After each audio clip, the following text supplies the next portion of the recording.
Le papier tremblait dans mes mains. 66 ans de vie, et mes doigts n'arrivaient toujours pas à saisir ces mots froids, imprimés dans une police trop petite pour des yeux fatigués comme les miens. J'ai dû ajuster les lunettes de lecture qui pendaient au bout d'une chaîne sur ma poitrine, encore une habitude prise au fil des ans quand on m'a appris à ne pas interrompre une conversation, ni même à chercher mes lunettes dans mon sac. Accord de confidentialité et de non-divulgation. J'ai ri amèrement, un rire sec qui m'a raclé la gorge comme du papier de verre. Comme si 4 décennies de silence forcé ne suffisaient pas, il voulait maintenant officialiser mon mutisme par un contrat. Mes propres enfants, assis de l'autre côté de la table à manger où j'avais si souvent avalé non seulement mon repas mais aussi mes paroles, me regardaient avec un mélange d'impatience et de nervosité. Je reconnus sur le visage de Fernando, mon aîné, la même expression que son père lorsqu'il était sur le point de s'emporter. La même veine pulsant doucement sur sa tempe gauche, le même froncement de sourcils presque imperceptible. Lucas, l'enfant du milieu, était visiblement mal à l'aise, jouant avec la montre coûteuse que son père lui avait offerte pour son dernier anniversaire. Et Eduarda, ma fille unique, celle dont j'espérais secrètement qu'elle me comprendrait, me fixait avec des yeux durs et déterminés, des yeux que je ne reconnaissais plus. C'est pour protéger l'héritage de papa, maman. Tu comprends, n'est-ce pas? C'est Lucas qui rompt le silence, la voix artificiellement douce, comme s'il s'adressait à un enfant ou à une personne au bord de l'effondrement. Héritage. Quel beau mot pour un si vilain arrangement. J'ai passé mes doigts sur la dernière page où l'amende pour violation de la confidentialité était indiquée en gras. 500 000 réais. Ils avaient mis un prix sur mon silence. Maintenant, je savais exactement combien ma voix valait pour eux. L'après-midi d'automne entrait paresseusement par les fenêtres de la salle à manger. Cette même salle où, pendant 42 ans, j'ai présidé des dîners, des déjeuners dominicaux et des célébrations politiques. Toujours impeccablement habillée, toujours souriante, toujours d'accord. L'épouse parfaite de l'homme politique en pleine ascension. Combien de fois ai-je entendu Augusto me complimenter auprès des invités? Eloïsa est mon port d'attache, une femme qui sait où elle est.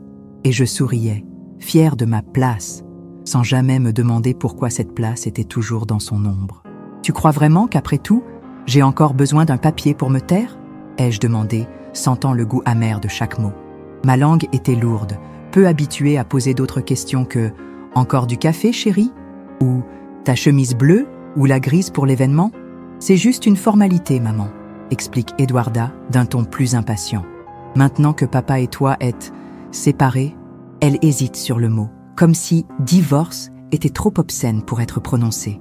Nous devons nous assurer que certaines histoires de famille restent privées. Des histoires de famille. Un autre euphémisme élégant, comme on appelait les bleus, accidents domestiques. Comment les maîtresses étaient des assistantes dévouées. Comment mes crises de dépression étaient les phases émotionnelles de ta mère. Je feuillette à nouveau le document, avec plus d'attention. Interdiction de parler des aspects personnels du mariage. Interdiction de partager de la correspondance, des photographies ou tout matériel qui pourrait être interprété comme portant atteinte à l'image publique d'Augusto Mendonça. Interdiction de accorder des interviews sur la vie familiale sans autorisation écrite préalable. Mais tandis que mes yeux parcouraient ces clauses restrictives, quelque chose en moi, que je croyais mort depuis longtemps, a commencé à s'éveiller. Une petite braise, négligée pendant des décennies, qui a soudain trouvé suffisamment d'oxygène pour brûler à nouveau. Mon journal était posé sur la table de chevet, le stylo encore chaud de la vigueur avec laquelle j'avais écrit aux premières heures du matin. C'était la première nuit après avoir reçu ce contrat absurde, et les mots jaillissaient de moi comme le sang d'une plaie fraîchement ouverte. 3 cahiers cartonnés, ceux avec des pages non lignées que j'avais achetés il y a des années à la papeterie du centre, étaient maintenant remplis de mon écriture petite et serrée. Économie d'espace, économie d'expression, les habitudes de quelqu'un qui a toujours eu besoin de se rétrécir. Hier, j'ai quitté la table du dîner sans donner de réponse définitive à mes enfants. J'ai dit que j'avais besoin de réfléchir, comme s'il y avait quelque chose à considérer au-delà de l'humiliation évidente que représentait ce document. Ils ont semblé soulagés par mon recul, tant ils étaient habitués à ma soumission. Fernando m'a même donné une tape condescendante sur l'épaule avant de partir. « Réfléchis, maman, c'est mieux pour tout le monde. » Cette nuit-là, l'insomnie qui m'accompagnait depuis des années fut mon allié. Au lieu de me retourner dans mon lit, de repasser dans ma tête tous les petits et grands défauts de ma journée, une habitude acquise après des décennies passées à écouter les critiques sur la façon dont je tenais les couverts, dont je m'asseyais, dont je respirais, j'ai pris mes cahiers et j'ai commencé à écrire. J'ai commencé par la première fois que j'ai vu Augusto, à l'âge de 22 ans, lors d'un bal de charité organisé par mon père. Je me suis sentie flattée que cet homme de 35 ans, qui avait déjà une carrière politique prometteuse, s'intéresse à moi. Comment mes parents, et surtout mon père, ont encouragé cette relation. Un bon parti, disait maman. Un homme qui t'apportera la sécurité, approuvait papa. Personne ne parlait d'amour. Dans ce cercle social, en 1981, l'amour était un luxe, pas une exigence. J'ai écrit sur notre lune de miel à Paris, où Augusto passait plus de temps au téléphone avec ses contacts politiques qu'avec moi. Comment il a critiqué mon français de l'école du couvent lorsque j'essayais de commander au restaurant. Comment il choisissait mes vêtements pour chaque occasion, désapprouvant systématiquement mes propres choix. Et puis, les années. Les longues années qui s'éternisent. Combien de fois ai-je ravalé mes larmes en découvrant du rouge à lèvres sur ses chemises? Pas seulement une marque occasionnelle, mais des taches fréquentes sur les cols, les poignets, parfois même sur les mouchoirs que j'avais moi-même brodés à ses initiales. Combien de fois ai-je fait semblant de ne pas entendre les appels téléphoniques nocturnes, ou de ne pas voir les messages qui s'affichaient sur son téléphone portable lorsqu'il le laissait négligemment sur la table. Je me souviens en particulier d'un message reçu lors d'un dîner avec le gouverneur. « Je porte la lingerie que tu aimes.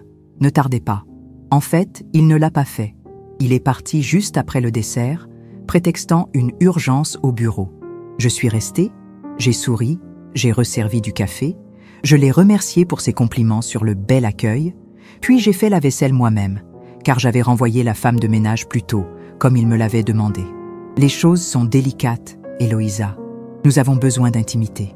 Et les bleus, ceux que j'ai recouverts de maquillage et de sourire, tout en expliquant à mes amis que j'avais encore trébuché. La première fois, après 5 ans de mariage, lorsque j'ai mis en doute le montant d'un virement bancaire que je n'avais pas reconnu, il m'a dit « Ne fouille plus jamais dans mes relevés », en m'attrapant le bras si fort que ses doigts sont restés marqués sur ma peau pendant 15 jours. Et puis, il y a eu les autres raisons. Le dîner froid, la chemise mal repassée, le commentaire déplacé lors d'une réunion, le sourire qui s'est prolongé trop longtemps pour un assistant. Personne ne se posait beaucoup de questions. La femme d'un homme politique important ne se blesse pas, elle ne subit que des petits accidents. Et moi, j'étais si maladroite, comme Augusto aimait à le dire en riant dans les réunions mondaines. Mon Héloïsa ne peut pas porter de cristal, elle casse tout. N'est-ce pas, ma chérie?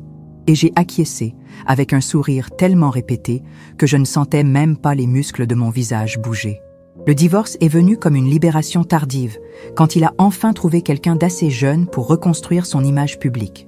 Juliana, 28 ans, attachée de presse, cheveux blonds et longues jambes. Ironie du sort, le même homme qui m'humiliait pour chaque gramme pris après chaque grossesse affichait fièrement sa nouvelle conquête. Il m'a laissé comme on se débarrasse d'un vieux meuble, avec une éducation lointaine et une petite pension, juste assez pour que je ne sois pas gênée. L'appartement que j'occupe aujourd'hui, dans le quartier de Pinheiros, est un investissement qu'il avait fait il y a des années. Il m'a dit avec magnanimité « Tu peux prendre celui-ci », comme si ce n'était pas la plus petite et la plus simple des 4 propriétés qu'il possédait. Considérez-la comme un cadeau pour des années de dévouement. C'est à ce moment-là que j'ai commencé à écrire pour de bon. Non pas des notes éparses comme auparavant, mais un récit complet, brut et honnête. Au début, c'était presque un exercice thérapeutique, comme me l'avait suggéré le psychologue que j'ai finalement réussi à consulter. Mettez-le sur papier, Madame Héloïsa. Laissez le papier absorber ce que vous portez depuis si longtemps. Mais c'est vite devenu plus que cela. Chaque page que je remplissais était un poids enlevé de mes épaules. Chaque paragraphe, une chaîne brisée.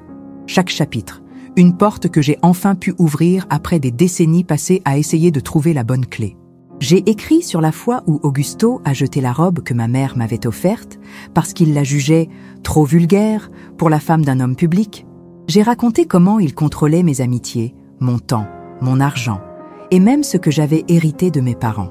Comment il m'a convaincue de ne pas poursuivre mes études d'histoire, que j'aimais tant, parce que nous avions déjà un intellectuel dans la famille.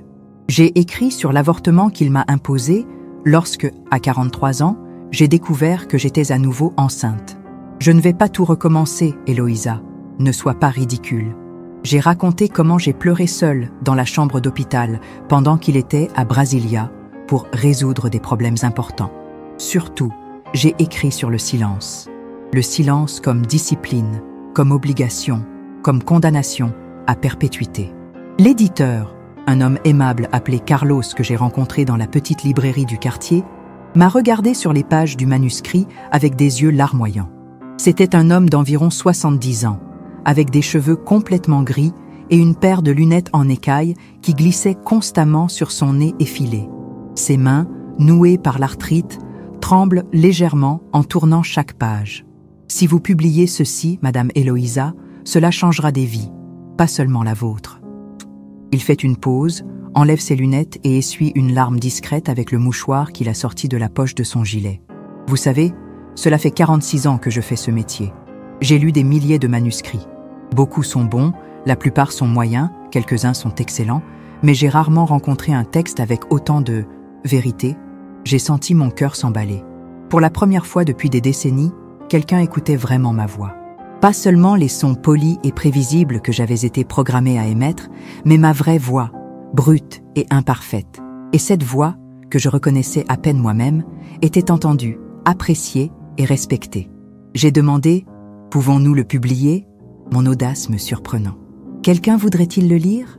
Carlos a souri, un sourire doux qui a atteint ses yeux fatigués. La question n'est pas de savoir si quelqu'un voudrait le lire, Madame Héloïsa. La question est de savoir combien de femmes ont besoin de le lire. Maman est instable. C'est ce que j'ai entendu mon fils aîné dire au téléphone, pensant que je n'étais pas là. J'étais entrée discrètement dans la pièce, une autre habitude acquise au cours de 4 décennies de mariage, me déplaçant comme un fantôme dans ma propre maison. Fernando était dos à la porte, son téléphone portable collé à l'oreille, son autre main gesticulant nerveusement. Depuis le divorce, il a ces épisodes. Il faut que tu lui parles, papa. Il est clair que quelqu'un profite d'elle. Je me suis figée, sentant le sang battre dans mes tempes. Fernando a continué, sa voix baissant d'un ton, comme s'il partageait un terrible secret. Cet éditeur, ce Carlos, Eduarda a fait des recherches sur lui. Une toute petite maison d'édition, pratiquement en faillite. Elle a manifestement vu une occasion d'exploiter une femme vulnérable ayant des relations politiques. Je suis retournée en silence dans ma chambre. Mes mains tremblaient, tellement que j'ai laissé tomber le verre d'eau que je portais. Le bruit du verre se brisant sur le parquet a été comme un coup de feu dans la maison silencieuse. En quelques secondes, Fernando est apparu à la porte de ma chambre. Son téléphone portable déjà dans sa poche, son visage un parfait masque d'inquiétude. « Maman, tu vas bien? Qu'est-ce qui s'est passé ?» J'ai regardé les éclats de verre éparpillés, scintillant comme de petits diamants dans la douce lumière de l'abat-jour. Une image si familière, moi, entourée de fragments, essayant de recoller les morceaux, tandis que les mains censées me protéger se contentèrent de regarder. « Je vais bien », ai-je répondu, la voix plus ferme que je ne m'y attendais. Juste un petit accident. La campagne visant à me discréditer a commencé presque immédiatement après la rumeur selon laquelle je pourrais publier mes mémoires. Carlos avait évoqué cette possibilité auprès de quelques contacts dans le monde littéraire, testant leur intérêt. D'une manière ou d'une autre, l'information est parvenue à Augusto et, par conséquent, à mes enfants. D'abord, il y a eu les appels téléphoniques inquiets. Les tantes qui se souvenaient à peine de mon anniversaire m'appelaient maintenant fréquemment, s'enquérant de ma santé, de mon état émotionnel. Puis il y a eu les visites soudaines de parents qui ne s'étaient pas intéressés à mon bien-être depuis des années. Ma belle-sœur Regina, épouse du frère d'Augusto, est arrivée un après-midi avec un gâteau et une expression oscillant entre la pitié et la curiosité morbide. Pendant que nous prenions le thé, ses yeux ont parcouru chaque coin de mon salon, chaque étagère, chaque surface, comme s'ils cherchaient des indices d'un crime. « Nous sommes tous très inquiets pour toi », dit-elle en posant sa main ridée et couverte de bagues sur la mienne. D'abord le divorce, maintenant c'est rumeur. Elle marqua une pause dramatique, attendant que je morde à l'hameçon. J'ai gardé mon visage impassible, un talent aiguisé lors d'innombrables dîners politiques. Augusto est dévasté, tu sais? Il pense que vous avez été manipulé. Les autres visites ont suivi le même schéma. Cousines, neveux, vieux amis du couple, tous sont venus armés de bonbons, d'expressions d'inquiétude et d'yeux attentifs qui ont discrètement fouillé ma maison, sûrement à la recherche du manuscrit. Lors d'une visite particulièrement transparente, ma nièce Laura, médecin, m'a demandé « Es-tu sûre que tu prends tes médicaments régulièrement ? Tu sais que les changements hormonaux à cet âge peuvent provoquer des sautes d'humeur, voire des perceptions déformées de la réalité. » J'ai souri poliment et offert plus de café. Je n'ai pas dit que les médicaments, anxiolytiques, antidépresseurs, somnifères, que j'avais commencé à prendre précisément pour supporter le mariage qu'on voulait maintenant me faire taire à jamais, avaient été progressivement réduits sous la houlette de mon nouveau psychiatre. Le premier que j'ai consulté sans la présence vigilante d'Augusto. Le premier qui a vraiment écouté ce que j'avais à dire. L'ancien pouvoir de mon ex-mari se manifestait aussi de manière plus subtile. Dans les regards de pitié que je recevais au supermarché, à la pharmacie, et même dans l'église que je fréquentais depuis des décennies. Madame Antonia, qui avait l'habitude de faire des arrangements floraux avec moi pour la messe du dimanche il y a 15 ans, me parlait maintenant comme si j'étais une enfant ou une patiente en phase terminale. « Tu vas bien aujourd'hui, ma chérie ?» Et puis, plus doucement, à une autre dame du groupe, « La pauvre, elle est désorientée depuis que le docteur Augusto a quitté la maison. Le divorce a été trop dur pour elle.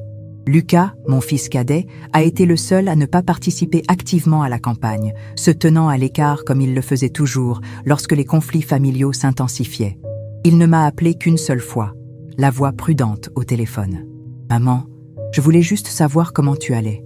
Vraiment. » C'était la chose la plus proche d'un acte de rébellion qu'il ait jamais manifesté à l'égard de son père. Malgré cela, j'ai senti l'hésitation dans sa voix, la peur de choisir son camp. Il n'avait que 32 ans et travaillait dans le cabinet d'Augusto. Sa vie professionnelle, son gagne-pain, dépendèrent de l'approbation de son père. « Je vais bien, fiston. Je n'ai jamais été aussi bien depuis longtemps. » Un long silence s'installe à l'autre bout du fil. « C'est vrai que tu écris? Surtout? »« Oui, » répondis-je simplement. Un autre silence, encore plus lourd. « Il ne te pardonnera jamais, maman. » J'ai fermé les yeux, sentant le poids de cette prise de conscience, non pas comme une menace, mais comme la confirmation d'une liberté. Je le sais, et pour une fois, cela m'est égal. Un jeudi après-midi, j'étais en train de réorganiser ma petite bibliothèque lorsque le téléphone a sonné.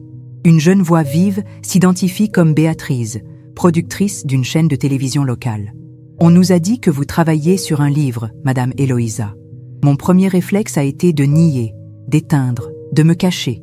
Des décennies de conditionnement à ne jamais attirer l'attention, à ne jamais m'exposer, à ne jamais, au grand jamais, ternir l'image publique du Dr Augusto Mendonça. Eh bien, oui, j'écris des mémoires, ai-je répondu avec hésitation, surprise par ma propre honnêteté.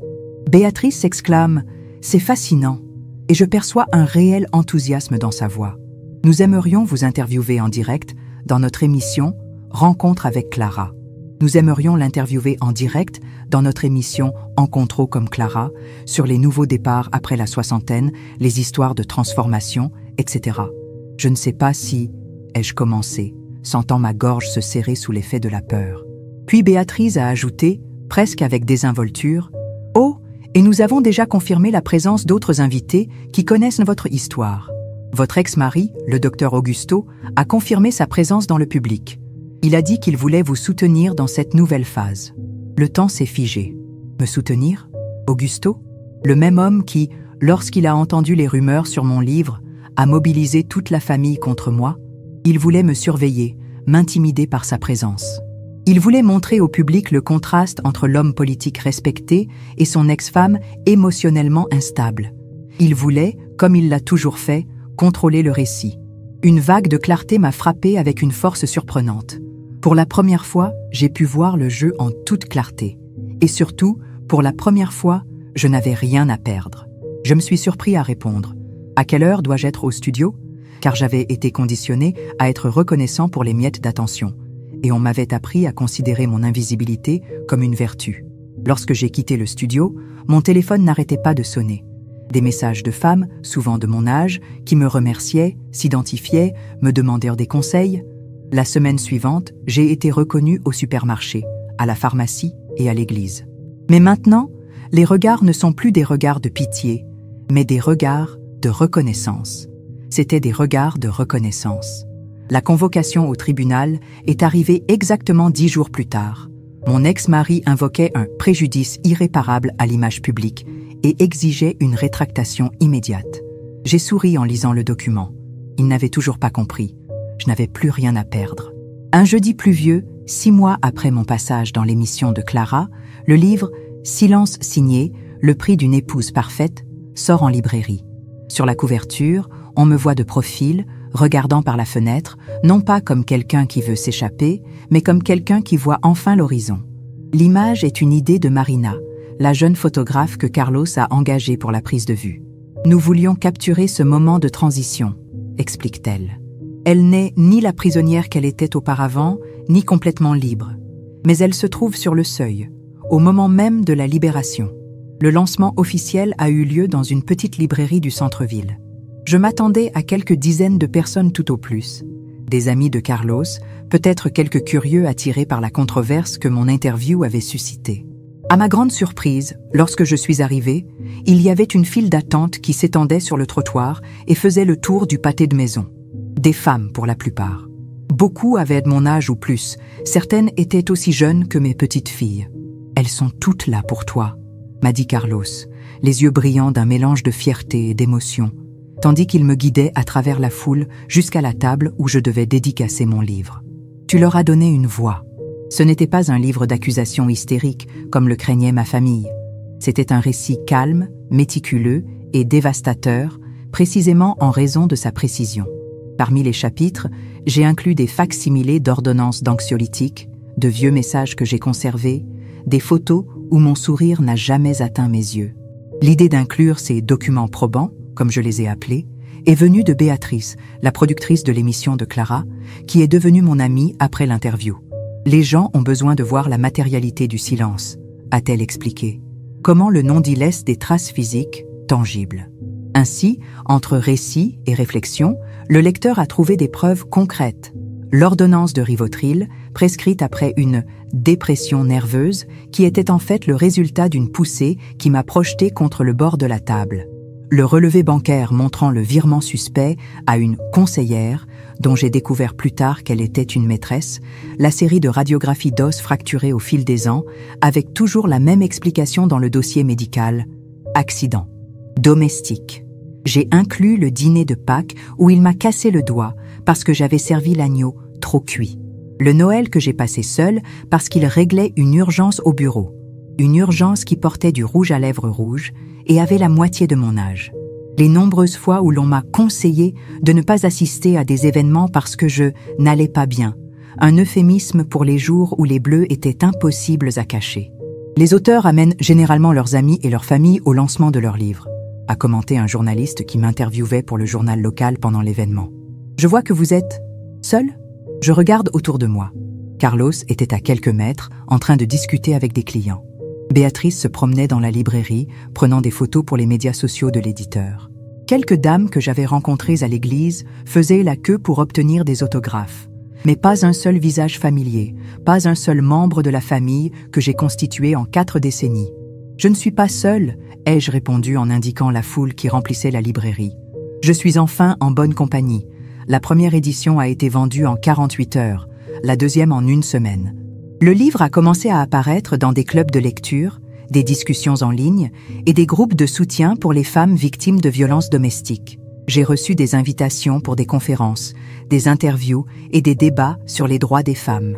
Pendant ce temps, la procédure judiciaire se poursuivait. Augusto a engagé le cabinet d'avocats le plus prestigieux de la ville. La stratégie était claire. M'épuiser financièrement, m'intimider avec la perspective d'un procès long et coûteux, me forcer à me rétracter publiquement. L'audience sur le procès en diffamation a coïncidé avec la 3e réimpression du livre. Mon avocat, un jeune homme brillant du nom de Raphaël, qui avait proposé de me représenter bénévolement après que sa mère eut lu mon livre, est venu me chercher à la maison ce matin-là. J'avais très peu dormi, tourmenté non pas par la peur, mais par une étrange excitation. C'était comme si j'affrontais enfin non seulement Augusto, mais tout le système qui avait permis et encouragé mon silence pendant tant d'années. « Tu es prêt ?» me demanda Raphaël lorsque je montais dans la voiture. C'était un homme d'une 30aine d'années, aux cheveux noirs toujours impeccablement peignés, aux yeux intelligents derrière des lunettes à monture fine. Il y avait en lui un sérieux qui inspirait confiance, mais aussi une gentillesse qui me rappelait que tous les hommes n'étaient pas comme Augusto. Plus que je ne l'ai été dans toute ma vie, ai-je répondu. La salle d'audience était bondée. D'un côté, Augusto et son équipe juridique, 3 avocats en costume impeccable, des mallettes en cuir sur la table, l'expression confiante de ceux qui ont l'habitude de gagner. De l'autre, Raphaël et moi, sans l'attirail intimidant, avec pour seul argument la vérité. Augusto a évité mon regard tout au long de la séance, gardant son visage tourné vers le juge ou ses avocats. J'ai reconnu la tactique. C'était la même que celle qu'il utilisait lorsque nous étions en public et que j'avais fait quelque chose qu'il n'aimait pas. C'était sa façon de me punir, de me faire sentir invisible. L'avocat principal d'Augusto a commencé sa plaidoirie par un discours passionné sur l'importance de protéger la réputation des hommes publics contre des accusations infondées. Il a décrit mon livre comme un produit du ressentiment et de l'instabilité émotionnelle, suggérant que j'étais manipulé par des opportunistes de l'industrie de l'édition. Lorsque le tour de Raphaël est venu, il a fait quelque chose d'inattendu. Au lieu de répliquer directement, il a présenté au juge le contrat de silence que mes enfants m'avaient demandé de signer des mois auparavant. « Monsieur le juge », dit-il d'une voix calme mais résolue, « ce document est en soi un aveu. Pourquoi une famille demanderait-elle à la matriarche de signer un accord de confidentialité si elle ne craignait pas que quelque chose soit révélé ?» Raphaël poursuit en démontant méthodiquement chacun des arguments de l'accusation.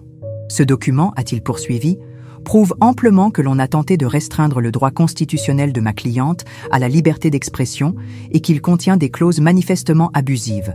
500 000 rayés d'amende pour violation de la confidentialité. Ce n'est pas de la protection de la vie privée, c'est de l'intimidation pure et simple. J'ai vu le visage d'Augusto rougir, une veine battre sur sa tempe, le même signe qui, pendant notre mariage, précédait habituellement un accès de rage. Mais nous étions en public, et s'il y a une chose qu'Augusto savait bien faire, c'était sauver les apparences. Lorsque le juge m'a demandé de prendre la parole, j'ai ressenti un moment d'hésitation. Pendant des décennies, ma voix avait été étouffée dans des espaces comme celui-ci, des espaces de pouvoir, dominés par les hommes. Pendant des décennies, on m'avait appris à croire que ma parole valait moins, que mes perceptions étaient déformées, que mes expériences n'étaient pas pertinentes. Je me suis levée, j'ai ajusté le blazer que j'avais soigneusement choisi pour l'occasion, formel sans être intimidant, confiant sans être agressif. « Votre honneur », ai-je commencé, surpris par la fermeté de ma voix. Je n'ai pas écrit un livre de fiction. J'ai écrit un récit factuel de ma vie. Chaque épisode raconté s'est déroulé exactement comme je l'ai décrit. Tous les documents inclus sont authentiques. Si cela porte atteinte à l'image publique de mon ex-mari, la responsabilité n'incombe pas à ceux qui rapportent les faits, mais à ceux qui les ont exécutés. Le juge a déclaré l'accord nul et non avenu lors de la même séance. Les clauses qui imposent des amendes exorbitantes et limitent sans restriction le droit d'expression sont contraires à l'ordre public, a-t-il déclaré dans sa décision. Quant à l'affaire de diffamation, il a demandé plus de temps pour analyser les preuves présentées. Le même jour, mon livre a atteint le sommet de la liste des best-sellers. L'ironie du sort ne m'a pas échappé. Le procès, qui était censé m'intimider et me réduire au silence, n'a fait qu'amplifier ma voix et la visibilité de mon histoire. À la sortie du tribunal, une petite foule de journalistes nous attendait. Augusto, toujours habile à manipuler la presse, est passé rapidement devant eux sans faire de déclaration, escorté par ses avocats. Lorsque mon tour est venu, j'ai encore hésité. Raphaël m'a légèrement serré le bras en signe de soutien silencieux. « Madame Eloïsa, qu'avez-vous pensé de la décision du juge ?» demande un journaliste en me lançant un micro. Je regarde la caméra en face, me souvenant des innombrables fois où Augusto m'a demandé de parler peu et de sourire beaucoup à la presse. « La justice commence quand le silence s'arrête », ai-je répondu simplement. Cette phrase, née spontanément, a fini par devenir le slogan officieux du mouvement qui, sans que je m'en rende compte, commençait à se former autour de moi. J'étais en train d'arroser les plantes sur le petit balcon de mon nouvel appartement quand on a sonné à la porte. En ouvrant la porte, j'ai trouvé Clara, l'aînée de mes petites filles. Ses yeux, si semblables aux miens, étaient humides. « Grand-mère », dit-elle sans préambule, « j'avais besoin de te voir. J'avais besoin de te le dire en personne. » Nous avons préparé du thé et nous nous sommes assises dans la pièce simple qui était désormais mon refuge. Clara a pris mes mains entre les siennes, étudiant les taches de vieillesse, les petites cicatrices que le temps et la vie avaient laissées. « Tu m'as montré ce qu'est la force », dit-elle enfin. « Toute ma vie, j'ai entendu des histoires sur ta fragilité, ton émotivité, ton instabilité. Et maintenant, je comprends pourquoi ils avaient faux besoin de raconter cette version. Parce que la vérité sur toi est trop puissante. Mes enfants sont restés distants, se rangeant fermement du côté de leur père dans le récit selon lequel j'avais perdu la tête ou que j'étais manipulée par des profiteurs. Mais pour chaque membre de la famille qui s'éloignait, 10 étrangers s'approchaient. Des femmes m'ont arrêté dans la rue, dans des cafés, après des conférences. Elles ont partagé leurs histoires, leurs prisons silencieuses, leurs propres accords de silence non écrits. Un réseau invisible s'est formé, tissé de fils d'expériences partagées et de compréhension mutuelle. C'est à l'issue de l'une de ces discussions qu'une femme d'âge moyen m'a tendu une carte. « Nous sommes un collectif national contre la violence invisible », m'a-t-elle expliqué. La violence qui ne laisse pas de traces physiques ou qui est cachée par les conventions sociales. Nous aimerions que vous soyez notre porte-parole. J'ai pris la carte avec des mains tremblantes, non pas de peur, mais d'une émotion presque oubliée. Le but. Le chalet était petit mais parfait.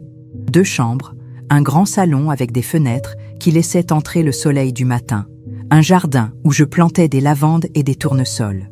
Je l'ai acheté avec les droits d'auteur du livre, qui a continué à bien se vendre et qui est maintenant traduit en 5 langues. L'idée de quitter la ville n'était pas prévue. Elle est survenue lors d'une visite à Petropolis, à l'invitation d'un groupe de lectrices qui avait organisé un club de lecture spécialement pour discuter de Signed Silence. Après l'événement, l'un des organisateurs m'a emmené visiter le quartier, et c'est là que j'ai vu la maison pour la première fois. Un bâtiment simple des années 1960, avec des murs en pierre et un toit en tuiles d'argile qui nécessitait quelques réparations. « Elle est à vendre depuis des mois », m'a dit mon guide improvisé. Les anciens propriétaires sont partis à l'étranger et personne n'est intéressé parce qu'il est considéré comme trop démodé. Elle n'a aucun potentiel de rénovation, selon les agents immobiliers. Mais pour moi, qui ai passé ma vie dans des espaces planifiés et décorés par d'autres, l'imperfection de cette maison avait quelque chose de profondément attirant. Les carreaux dépareillés de la cuisine, le parquet qui craquait à certains endroits, les fenêtres qui avaient besoin d'une poussée supplémentaire pour s'ouvrir complètement, tout cela semblait inviter à l'authenticité, à l'acceptation de ses propres imperfections. J'ai signé le contrat d'achat la même semaine. Je n'ai consulté personne, je n'ai demandé ni approbation, ni avis. Pour la première fois de ma vie, j'ai pris une décision importante en me basant uniquement sur ce que je pensais être bon pour moi. Il s'agissait d'un petit acte de défi, porteur d'un énorme symbole. Moi, Héloïsa, à l'âge de 66 ans, j'acquérais enfin un espace qui était véritablement le mien. Le déménagement s'est déroulé progressivement sur 3 mois. D'abord, je n'ai emporté que l'essentiel. Quelques livres, des vêtements, les ustensiles de cuisine que j'utilisais réellement. Ensuite, j'ai commencé à acheter de nouveaux meubles, des pièces qui n'auraient jamais trouvé leur place dans le manoir méticuleusement décoré que je partageais avec Augusto. J'ai engagé une jeune architecte, Renata, pour m'aider à effectuer les petites rénovations nécessaires. Lorsqu'elle m'a demandé quel était mon concept pour la maison, je suis restée sans voix. Je ne sais pas, ai-je avoué, gênée. Je n'ai jamais vraiment choisi à quoi je voulais que ma maison ressemble. Au lieu de porter un jugement, Renata a souri. Alors, découvrons-le. Qu'est-ce qui te fait te sentir bien? Quelles sont les couleurs qui t'apportent de la joie? Quelle texture aimez-vous toucher? Nous avons passé un après-midi entier à explorer des échantillons de tissus, des palettes de couleurs, différents types de bois. C'était un processus presque thérapeutique. Découvrir, si tard dans la vie, que j'avais mes propres préférences esthétiques, des goûts qui avaient été systématiquement ignorés ou ridiculisés. J'aime cette nuance de bleu, ai-je admis en touchant un échantillon de tissu de rideau. J'ai toujours voulu quelque chose de cette couleur chez moi, mais Auguste disait que c'était trop féminin. C'est votre maison maintenant, a répondu Renata simplement. Elle peut être aussi féminine que vous le souhaitez. Les travaux de rénovation ont duré 2 mois. Il ne s'agissait pas de changements structurels majeurs. La maison était déjà solide, avec une bonne ossature, comme l'a dit Renata. Il s'agissait de petits ajustements qui l'ont rendue plus fonctionnelle et surtout plus chaleureuse. Des murs peints dans des couleurs douces que j'ai choisies, de nouveaux rideaux qui laissent entrer la lumière naturelle, une cuisinière à bois restaurée qui deviendra le cœur de la maison pendant les froides nuits d'hiver. C'est à l'arrière de cette maison qu'est né Avós d'Elas. Au départ, un simple cercle de chaises sous un vieux manguier où des femmes de plus de 50 ans se réunissaient pour parler, écouter et, surtout, exister sans s'excuser. L'idée est née organiquement après l'une des nombreuses conférences que j'ai données en tant que porte-parole du collectif Voz Evez. Une dame de l'assistance, Madame Jurema, âgée de 72 ans, a déclaré « Ce qui me manque le plus, c'est un espace où nous pouvons simplement être vieilles, sans essayer de paraître plus jeunes, sans s'excuser pour nos rides ou nos cheveux gris, sans être invisibles ou, pire, traités comme des enfants. » Ce commentaire est resté gravé dans ma mémoire. Au cours des semaines suivantes, j'ai invité des femmes de la région à venir prendre le thé chez moi. Nous étions 7 ce premier après-midi. Moi, Madame Jurema, 3 femmes rencontrées au marché local et 2 voisines. Il n'y avait pas d'ordre du jour préétabli, juste la proposition d'un espace sûr où nous pourrions partager nos expériences et nos réflexions. Savez-vous ce que j'ai réalisé récemment ? A déclaré Madame Clarisse, une veuve de 78 ans, lors de notre 2e réunion. Pour la première fois de ma vie, je n'ai pas besoin de plaire à qui que ce soit. Je n'ai pas besoin d'être belle pour un mari, compétente pour un patron, parfaite pour des enfants. Je peux simplement être. Mais nous ressentons toujours cette obligation, n'est-ce pas ? Remarque Teresa, une enseignante retraitée de 64 ans. Comme si nous étions toujours évalués, jugés. Ces premières conversations, si simples, mais si profondes, ont constitué la base de ce qui allait devenir l'ONG Avós d'Elas. Petit à petit, le groupe s'est agrandi. Nous avons commencé à nous réunir chaque semaine. Des femmes de différents quartiers, classes sociales et histoires de vie ont trouvé un espace accueillant dans mon jardin, à l'abri de tout jugement. Petit à petit, l'espace s'est développé organiquement. Lorsqu'il a commencé à pleuvoir fréquemment, nous avons improvisé en déplaçant les réunions dans mon salon. Il est vite devenu trop petit. L'un des participants, un architecte à la retraite, a suggéré d'adapter la cabane à outils située à l'arrière de la propriété. Nous pourrions créer un espace polyvalent, a-t-elle proposé, esquissant déjà des croquis sur une serviette de table. Une salle pour les conversations, une autre pour les ateliers. Ce qui a commencé comme un simple cercle de femmes partageant leurs histoires s'est transformé en quelque chose de plus grand.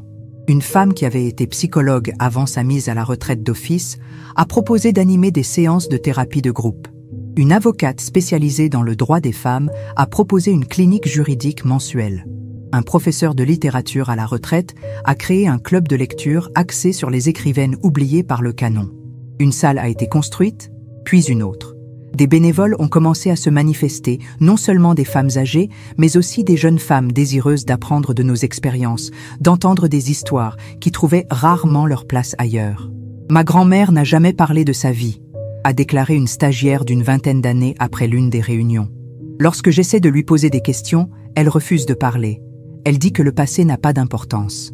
En venant ici, en vous écoutant, je commence à comprendre pourquoi elle se tait. En travaillant avec le Colectivo Voz Evez, j'ai rencontré d'autres femmes qui menaient des projets similaires dans différentes régions du pays. Nous avons formé un réseau informel de soutien et d'échange d'expériences. C'est grâce à ce réseau que nous avons obtenu notre premier financement significatif, une fondation internationale intéressée par les projets destinés aux femmes âgées, un groupe souvent négligé, même au sein des mouvements féministes. Nous voulons formaliser votre travail, a expliqué la représentante de la fondation lors de sa visite. Nous voulons en faire une ONG structurée, capable d'étendre et de reproduire le modèle. En peu de temps, Avós d'Elas est devenue officiellement une organisation non gouvernementale, avec suffisamment de fonds pour aider les femmes non seulement à s'exprimer, mais aussi à reconstruire leur vie si nécessaire. Nous avons acheté la maison voisine, agrandi l'espace, embauché une petite équipe permanente, composée essentiellement de femmes d'une 50aine d'années, pour qui le marché du travail traditionnel avait fermé ses portes. Nous avons créé un refuge temporaire pour les femmes âgées en situation de violence domestique, un besoin que nous avons identifié lorsque nous avons réalisé combien de femmes étaient maltraitées par leurs enfants, leurs petits-enfants ou leurs soignants, et qu'elles n'avaient nulle part où aller. Nous avons mis en place des ateliers de formation numérique pour aider les femmes âgées à naviguer dans un monde de plus en plus technologique, réduisant ainsi leur isolement et leur vulnérabilité. J'étais en réunion avec notre équipe juridique, discutant de l'extension du projet aux municipalités voisines, lorsque Martha, notre réceptionniste, a frappé à la porte. « Désolée de vous interrompre, Madame Eloïsa, mais cette lettre est arrivée pour vous. Le livreur a dit que c'était urgent. » L'enveloppe était faite d'un papier coûteux, avec une texture qui m'a immédiatement ramené dans le monde que j'avais laissé derrière moi. Le monde d'Augusto, des apparences soigneusement cultivées, du statut en tant que monnaie d'échange. L'écriture délicate était sans équivoque. Mariana, mon ancienne belle-fille, l'épouse de mon fils aîné.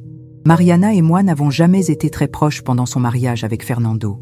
C'était une belle fille de bonne famille, qui semblait parfaitement satisfaite de son rôle d'épouse d'un avocat prometteur, fils d'un homme politique influent. C'est du moins ce que je pensais, conditionné que j'étais à ne pas regarder au-delà des apparences. J'ai ouvert l'enveloppe avec un sentiment d'appréhension. La lettre était brève, écrite à la main sur du papier de lin. « Chère Eloïsa, j'ai besoin de ton aide, » disait-elle simplement. « Je vis ce que tu as vécu. Et je ne veux pas attendre 4 décennies pour me libérer. Appelle-moi à ce numéro quand tu seras seul. » Mon cœur s'est enfoncé dans ma poitrine. L'histoire se répétait, maintenant avec la femme que mon fils avait choisie. Le cycle que j'avais involontairement contribué à perpétuer par mon silence. Fernando, mon aîné, a toujours été celui qui ressemblait le plus à son père, non seulement dans son apparence physique, mais aussi dans ses gestes, sa façon de parler, de prendre l'espace, comme si le monde lui appartenait de droit. Combien de fois, durant son enfance, ai-je ravalé mon malaise devant la façon dont il traitait ses bonnes, ses camarades de classe, voire ses petits frères? Combien de fois ai-je justifié son comportement par des phrases telles que « ce n'est qu'une phase » ou « tous les garçons sont comme ça ». Combien de fois ai-je laissé Augusto le façonner à son image et à sa ressemblance en lui transmettant des valeurs que, au fond de moi, je savais toxiques. J'ai pris le téléphone et j'ai composé le numéro qu'elle avait laissé à la fin de la lettre. Il était temps de briser un autre cycle.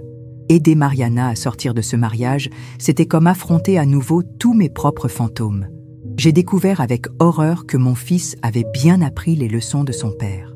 Contrôle financier absolu, isolement progressif, disqualification constante. Notre première rencontre a eu lieu dans un café discret, à mi-chemin entre ma maison et la ville.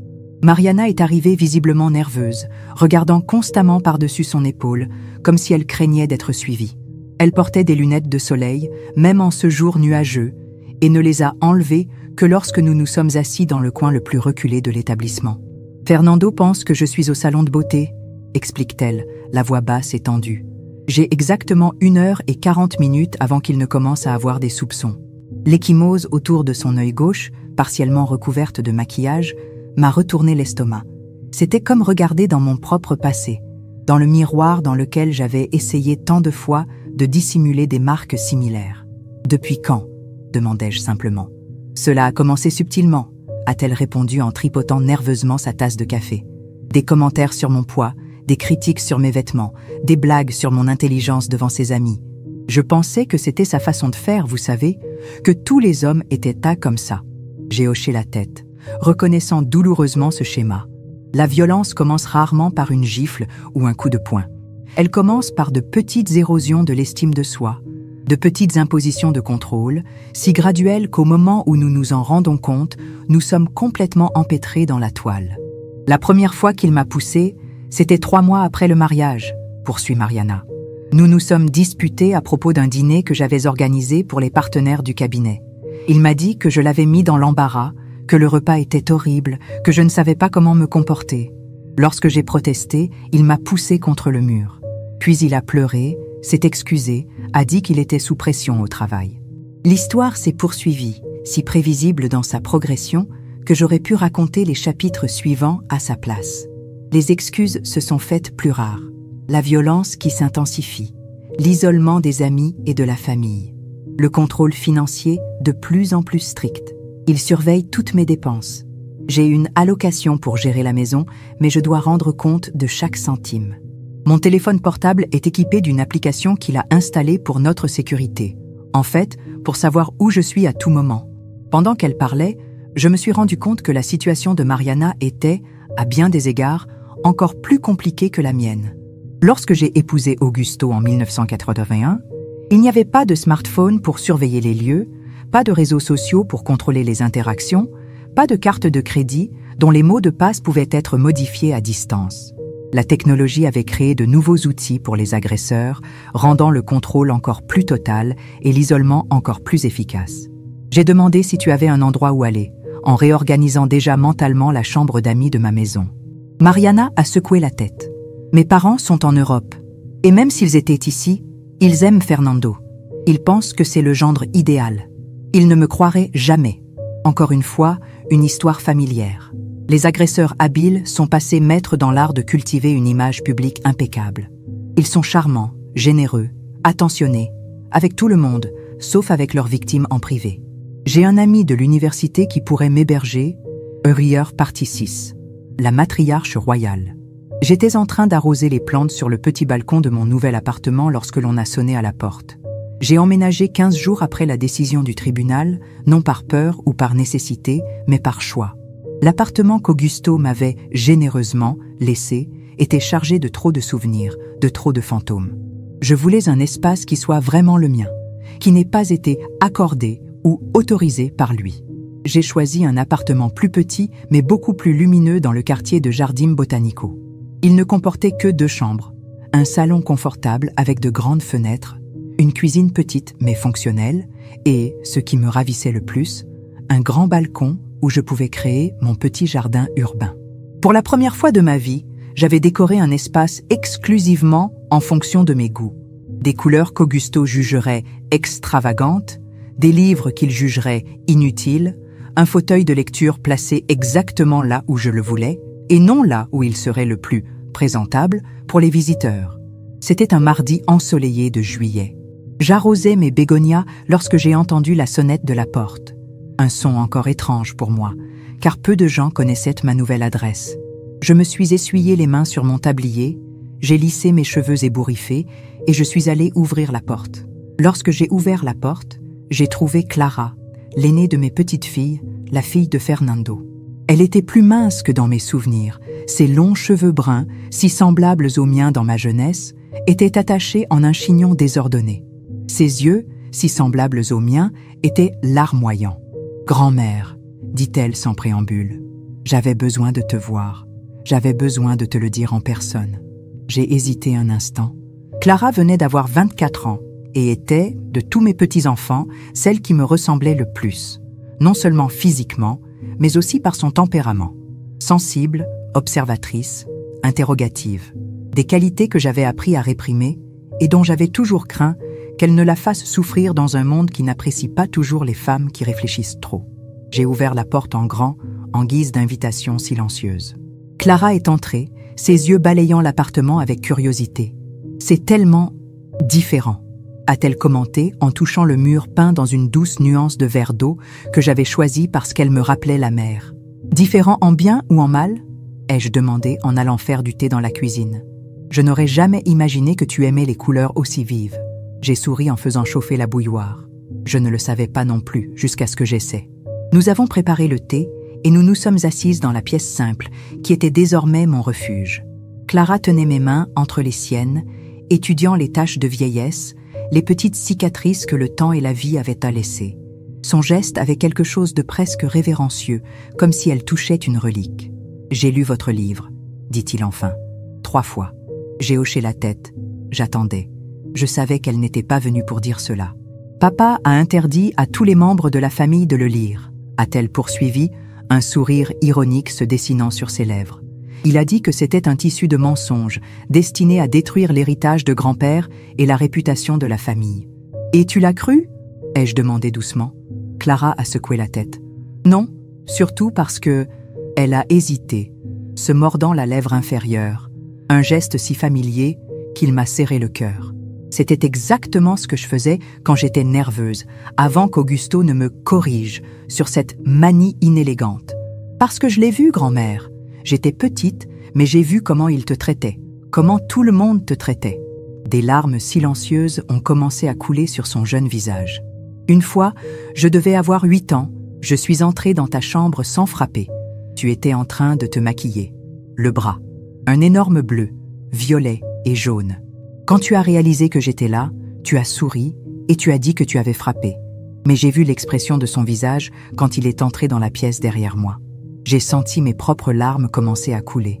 Ce souvenir particulier, je ne l'avais pas inclus dans le livre. Peut-être parce que j'étais tellement habituée à minimiser les incidents, peut-être parce que j'avais tellement normalisé la violence que chaque épisode ne semblait pas digne d'intérêt. « Tu m'as montré ce qu'est la force », a-t-elle finalement déclaré en me serrant les mains. Toute ma vie, j'ai entendu des histoires sur ta fragilité, ton émotivité, ton instabilité. Comment tu avais besoin qu'on s'occupe de toi et qu'on te protège de tes propres décisions.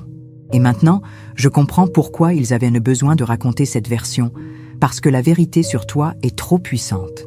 Ce que vous avez survécu, comment vous avez survécu, et surtout comment vous vous reconstruisez aujourd'hui. C'est ça la vraie force. Nous avons parlé pendant des heures. Clara m'a raconté comment mon livre était devenu une sorte de texte secret parmi les jeunes femmes de la famille, des cousines qui le lisaient en cachette, le partageant comme une révélation interdite. Certaines avaient commencé à remettre en question des schémas et des comportements qui avaient toujours été considérés comme normaux. Maria, la fille de tante Eduarda, a rompu ses fiançailles après avoir lu votre livre, révèle Clara avec un sourire complice. Roberto avait la même façon de contrôler que grand-père. Il choisissait ses vêtements, surveillait ses interlocuteurs, la rabaissait en public. Tante Eduarda est furieuse contre toi. Elle dit que tu as mis des idées dangereuses dans la tête de sa fille. J'ai secoué la tête avec un mélange de tristesse et d'espoir. Les idées d'autodétermination et de respect ne devraient pas être considérées comme dangereuses. Papa pense que tu as trahi la famille, a poursuivi Clara, plus sérieusement maintenant. Il dit que certaines choses doivent rester privées, que tu nous as tous exposés au ridicule. Et toi, qu'en penses-tu? Clara réfléchit un instant. Je pense que ce qui est vraiment ridicule, c'est de normaliser les abus pour protéger les apparences.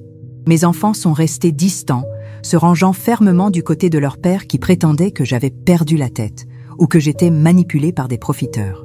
Fernando a même donné une interview à un journal local, me décrivant comme une femme confuse et émotionnellement fragile, exploitant le stéréotype de la femme âgée mentalement instable avec une cruauté que je ne soupçonnais pas. Eduarda s'est limitée à un détachement glacial, refusant de répondre à mes appels ou à mes messages. Lucas, toujours le plus réservé, gardait un silence que je ne savais pas comment interpréter, ni ouvertement hostile comme ses frères et sœurs, ni particulièrement sympathique. Mais pour chaque membre de la famille qui s'éloignait, 10 étrangers s'approchaient. Des femmes m'ont arrêté dans la rue, dans les cafés, après les conférences que j'ai commencé à donner dans les centres communautaires et les universités. Elles ont partagé leurs histoires, leurs prisons silencieuses, leurs propres accords de silence non écrits. Un réseau invisible s'est formé, tissé de fils d'expériences partagées et de compréhension mutuelle. C'était comme si nous avions créé un langage secret, une forme de reconnaissance qui transcendait les âges, les classes sociales et les origines. Il suffisait d'un regard, d'une phrase, et nous savions, cette femme porte aussi des cicatrices invisibles. Cette femme connaît aussi le poids du silence forcé. J'ai commencé à recevoir des invitations à prendre la parole dans des écoles, des associations de quartier et de petits événements communautaires. Au début, j'ai hésité. Qui étais-je pour parler de libération alors que mon propre voyage venait à peine de commencer? Vous n'avez pas besoin d'être un modèle de perfection pour être utile, m'a-t-elle expliqué au cours du déjeuner. Votre histoire n'a pas besoin de se terminer en happy end hollywoodien pour inspirer les autres. C'est précisément le fait que vous soyez au milieu du chemin, que vous trébuchiez parfois, que vous fassiez des erreurs à d'autres moments, mais que vous alliez de l'avant. C'est ce qui rend votre voix si nécessaire. Lors de l'une de ces conférences, par une soirée pluvieuse du mois d'août, j'ai parlé à un petit groupe de femmes au centre communautaire du quartier de Santa Teresa. La plupart d'entre elles avaient plus de 50 ans. Des femmes qui, comme moi, avaient grandi à une époque où le silence féminin était considéré comme une vertu, où se taire était synonyme de dignité. J'ai parlé de mon processus d'écriture, de la façon dont les mots étaient devenus pour moi à la fois des boucliers et des ponts. Des boucliers contre la révision de l'histoire qu'Augusto et mes enfants tentaient d'imposer. Des ponts vers d'autres femmes qui avaient vécu des expériences similaires. Ce qui m'a le plus surprise, ai-je avoué au groupe, c'est de découvrir que mon histoire n'est pas exceptionnelle. Elle est douloureusement commune. Et c'est peut-être là la plus grande tragédie. Combien d'entre nous passent leur vie à croire que leur souffrance est unique, alors qu'en fait, elle fait partie d'un modèle si répandu qu'il devient presque invisible, tellement normalisé. Après la conférence, alors que je discutais avec certains participants, une femme d'âge moyen s'est approchée de moi.